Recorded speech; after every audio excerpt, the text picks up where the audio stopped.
ಅಂದ್ರೆ ಪಂಚಭೂತಗಳಲ್ಲಿ ಸುಂದರಕಾಂಡದ ಚಿಂತನೆ ಅಂತ ಅವ್ರದಿದೆ. ಅದು ನಮಗೆ ಧ್ಯಾನ ಶ್ಲೋಕ ನೋಡಿದಾಗ ಇಷ್ಟೊಂದು ಯೋಚನೆ ಮಾಡ್ಬೇಕಾಗಿ ಬಂತು. ಇದೊಂದು ಶ್ಲೋಕ ಹೇಳ್ತಾ ಪಂಚಭೂತಗಳಲ್ಲಿ ಸುಂದರಕಾಂಡ ಚಿಂತನೆ ಹೇಗೆ ಅಂತ. ಅದಕ್ಕೆ ಪೃಥ್ವಿ, ಜಲ, ತೇಜಸ್ಸು, ವಾಯು, ಆಕಾಶ ಇಷ್ಟಿದೆ. ಎಂತ ಅದ್ಭುತವಾಗಿ ಹೇಳ್ತಾರವರು.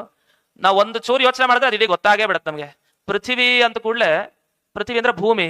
ಹಾಗಾದ್ರೆ ಭೂಮಿ ಅಂದ್ರೆ ಭೂತಾಯಿಯ ಮಗಳು, ಅದು ಯಾರು? ಸೀತೆ. ಸೀತೆಗೋಸ್ಕರ ಅಂತ ಶುರುವಾಯ್ತು ಪೃಥ್ವಿ ಅಂತ. ಜಲ ಯಾಕೆ ಹಾರಬೇಕಾಗಿ ಬಂತು? ಪೃಥ್ವಿಗೆ ಸಂಬಂಧಪಟ್ಟ ಆ ಸೀತೆಗೋಸ್ಕರ ಆ ನೀರನ್ನ ದಾಟಿ ಅವನ ಮುಂದಕ್ಕೆ ಹಾರ್ಕೊಂಡು ಹೋಗ್ಬೇಕಾಗಿ ಬಂತು. ಯಾರು ಹಾರಿದ್ದು ಏನು? ವಾಯು, ಆಕಾಶ. ವಾಯು ರೂಪನಾದ ಈ ಹನುಮಂತ ಆಕಾಶ ಮಾರ್ಗದಲ್ಲಿ ಹಾರ್ದ. ಏನೇನ್ ಮಾಡ್ದ?